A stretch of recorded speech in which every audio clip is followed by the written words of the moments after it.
Imagine that, Ed Alexander. Thank you.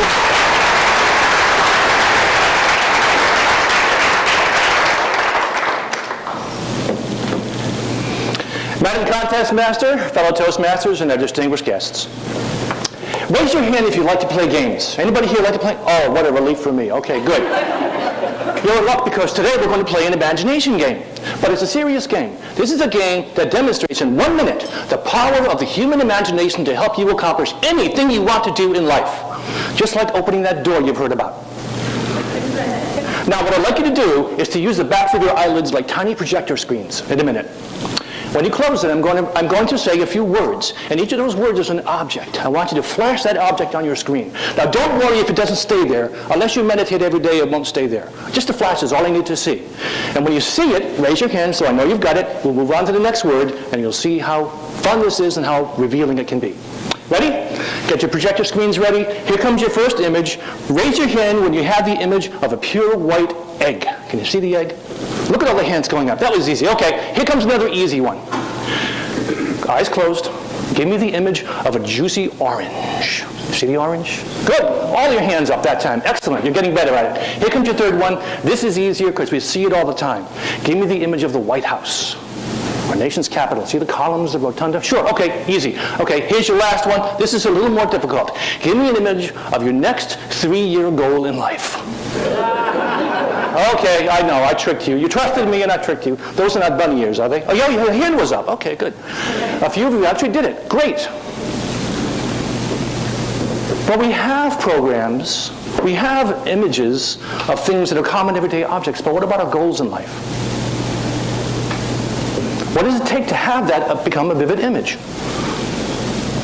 We have two parts of our brain we use all the time. We have our subconscious and our conscious. That's as geeky as it's going to get now. But bear with me.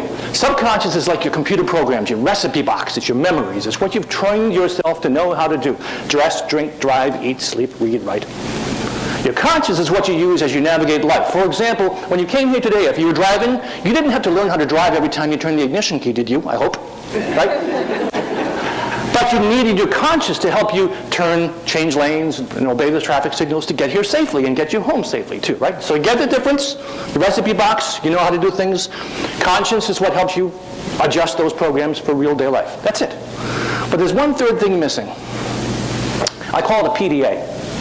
Now before there was the PDA we know as the personal digital assistant, right? The telephone, or the PDA we know as the public display of affection.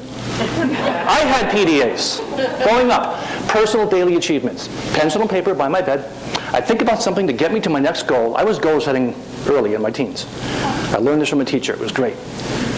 But now think about what I could do today or tomorrow to get that goal done. I'd go out and do it. Stuff it in a shoebox. At the end of a couple of months, I had a shoebox full of accomplishments. For all those times I had told myself, like we've told ourselves, we can't do it, I had a shoebox reminding myself, by golly, I can, and I just did. I'll do it again. So what's the disconnect? How come some of us do this and some of us don't? When we're done today, you're going to find out how easy it is to do, and it is so easy to do that you'll have so much fun doing it, there'll be no excuse not to do it, because it's just so cool and fun to do. But let's look at some examples of people who've done it well. I don't want to use myself. Let's use something we all know. How about Apollo 11? July 1969, Neil Armstrong landed on the moon. We all know what he said. We have that saying burned into our brains. I'll start it, you finish. One small step for man. That's the one. But did you know that he said 4 more words after that, which to me are much more important than anything he ever said in his life. He said, just like drilling, Shorty. He was talking to a colleague named Shorty in Houston Mission Control listening in. He said, this reminds me of all the practice we did. You see, before his boots hit the lunar dust for the first time, he had landed on the moon hundreds of times. In the blackness of night, in the Arizona desert, they practiced landing on the moon. In darkened airplane hangars and swimming pools, they practiced weightlessness. They knew exactly what was going to happen every step of the way. And that was a pretty good thing to do, don't you think? Instead of lifting off from Mission Control 5 years earlier and start shouting, what's going to happen? They knew what to expect. Here's another one, Arnold Schwarzenegger. Everybody knows him, right? Now, before he was the Terminator, before he was the Governator, he had to be something else. The Imaginator. Sitting in his little farmhouse bedroom on the hillsides of Austria, he sat there looking in his mirror, not at himself. On the side of the mirror, he taped a picture of Charles Atlas, Mr. Universe. But he had taped his own photograph on Charles Atlas's head. And he would look at that and say, in 5 years, that would be me. By his own estimation, he failed. It took him 6 years. We forgive him. The point, however, is that he had to change a lot. He left Austria, moved to Hollywood, bit of a change, bit of a switch. Left everything he knew because he knew what he had to sacrifice to get where he wanted to go. And by golly, he achieved it.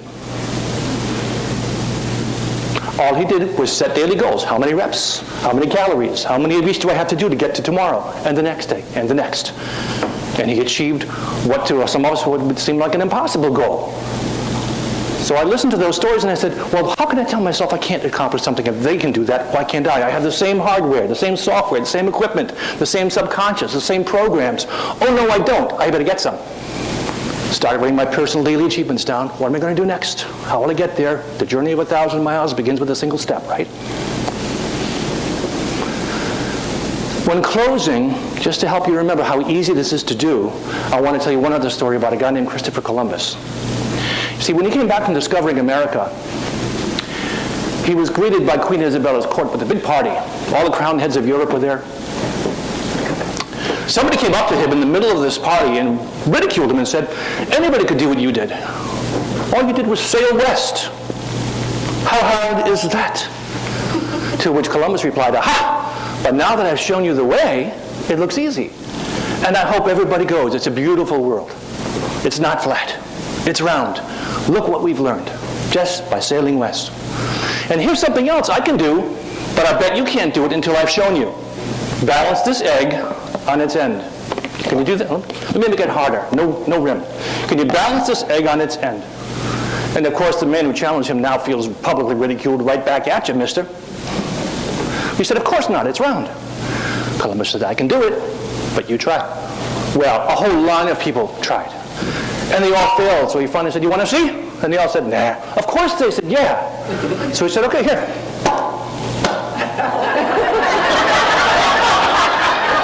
The point of all of this is that now that you've seen how easy it is to do, you should do it too. Pencil and paper, personal daily achievement. The only thing left is to think of a worthwhile goal, turn on your projector screen, and imagine that. Random Contest Master.